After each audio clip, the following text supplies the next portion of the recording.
Someone yells, and she hears the sound of the gun going off.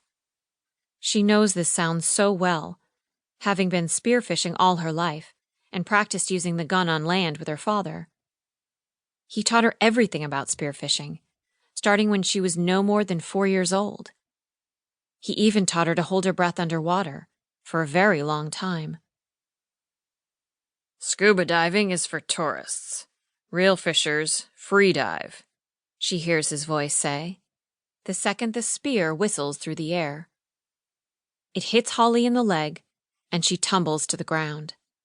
Holly falls to the pavement next to A1A with a scream.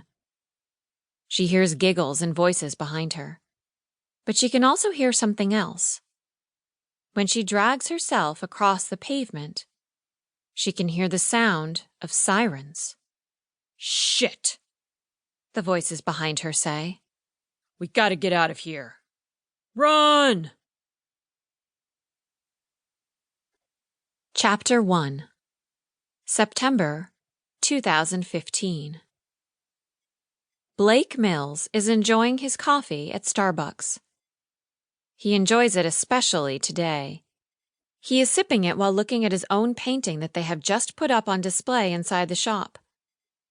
He has been trying to convince the owner of the local Starbucks in Cocoa Beach for ages to put up some of his art on display, and finally, Ray agreed to let him hang up one of his turtle paintings.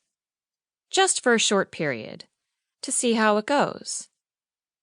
It is Blake's personal favorite painting, and he hopes it will attract some business his way. As a small artist in a small town, it is hard to make a living, even though Blake offers paintings by order, so anyone can get one any way they want it, and can be sure it will fit their house or condo. It isn't exactly the way of life an artist is supposed to be, but it is the only way to do it if he wants to eat. Blake decides to make it a day of celebration, and buys an extra coffee and a piece of cake to eat as well.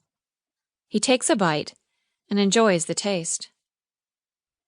"Looking good," a voice says behind him. He turns in his chair and looks into the eyes of Olivia. Olivia Hartman, the love of his life. Blake smiles to himself.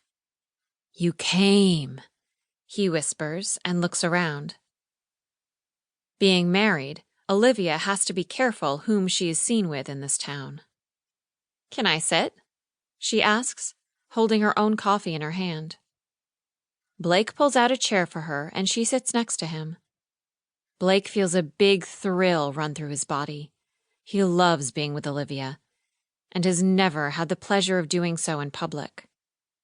They usually meet up at his studio and have sex between his paintings on the floor or up against a wall. He has never been to her place on Patrick Air Force Base, where she lives with her husband, a general in the Army. Blake is terrified of him, and a little of her as well, but that is part of what makes it so wonderfully exciting. At the age of 23, Blake isn't ready to settle down with anyone, and he isn't sure he is ever going to be. It isn't his style.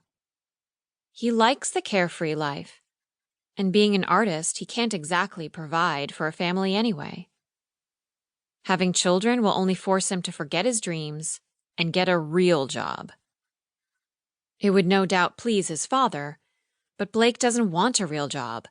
He doesn't want the house on the water or the 2 to 3 children. He isn't cut out for it, and his many girlfriends in the past never understood that.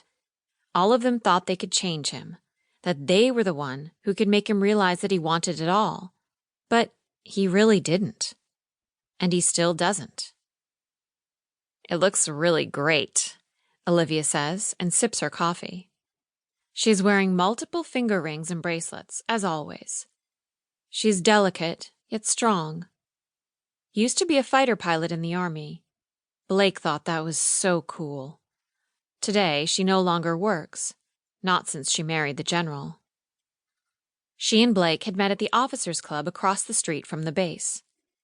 He was there with a girl he had met at Grills in Cape Canaveral, who worked on base doing some contracting or something boring like that. She'd invited him to a party.